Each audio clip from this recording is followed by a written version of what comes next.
beyond. Yung iba alam yung now. Sabi ni iba, Dok, ano yung beyond? Beyond sa Tagalog, sa kabila, or pagkalagpas, or sa kabilang ibayo. When you say beyond, hindi yan yung ngayon. Now yung ngayon. Everybody say now. Now. Alam na alam mo yung now mo. Tama o tama? Ano yung now? Ano ka ba ngayon? Struggling ka ba? Kumikita ka ba? Yes, no, kumikita ako. Anong klaseng kita? Maliit ba? Katamtaman? O malakihan? Alam na alam mo yung now mo.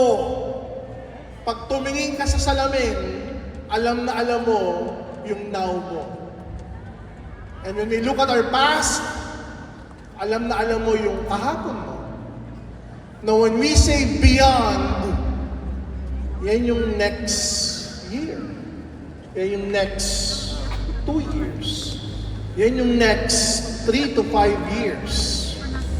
Now, ano ka kaya in 3 to 5 years? Sabi kanina ni Attorney Drew Magturo, yung kumikita ng malaki ngayon, dati sila yung kumikita ng maliit. So kung maliit man ang kinikita mo ngayon, yan ang now mo. Yung beyond mo, possibly, pwede kang kumita ng malaking. Yes. Yes. Kaya ang team natin, now and beyond. Huwag mo kalimutan yung word sa gitna. And. Hindi believe now beyond. Believe now and beyond. Ano yung end? At tulay. At saka pagkatapos. Ano yung at ng buhay mo? Kumbaga sa asawa, dati kang dalaga at nagkaasawa. Kumbaga sa bata, dati kang bata at tumanda ng konti. Yung at, ang daling sabihin, it's a syllable, one syllable. In English mo, and, it's just one syllable as well. But in reality, one syllable, maraming kwento, maraming storya. Ano ang and ng buhay mo? Ano yung at ng buhay mo? So you will see the middle word, and or at, siya yung nasa ilalim ng believe.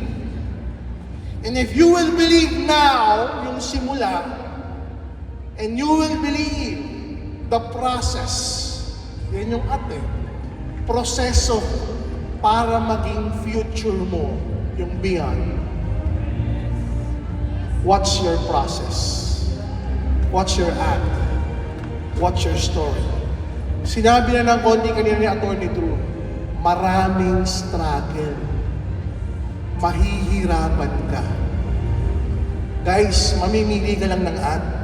Mamimili ka lang ng process flow. Sa buhay na to, madaming mahirap. Sa buhay na to, maraming struggle. Anong gusto mo? Nag-struggle ka, ang ending struggle pa rin. O gusto mo mag-struggle ka, pero ending mo, ang yaman. Yes. Pamili ka ng at, and when you choose your end, you believe. You feel your heart.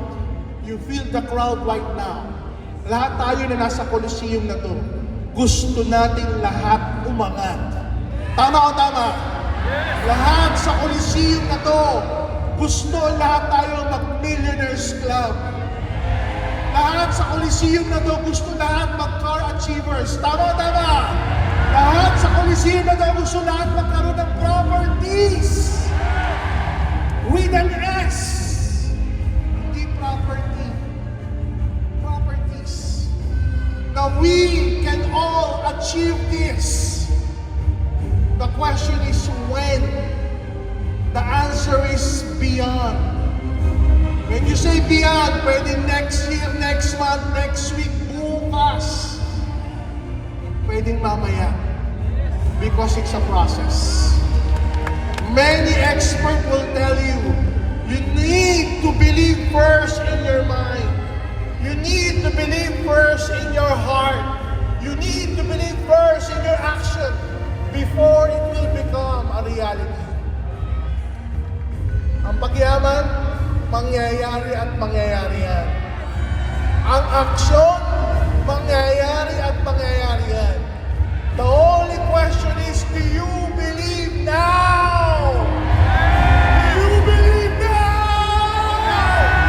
Do you feel us right now? Ramdamin mo na ang pagyaman mo ngayon. Isa puso't isa isip mo na ang pagyaman mo ngayon.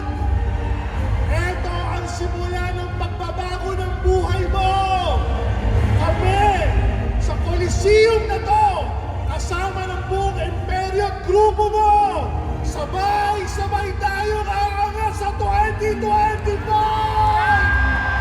Sabihin mo ngayon, ako naman! Sabihin mo, ako naman! 2025!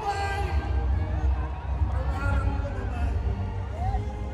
If you feel that in your hearts, and if you imagine that in your brains, in your minds, I tell you guys, we will work hard. Sama-sama tayo magtatrabaho to fulfill all of your dreams. Lahat ng pangarap niyo sa Coliseum na to, sabay nating tutuparin. It's the proverbial words of the late Francis Miguel. Matira, sobrang yaman.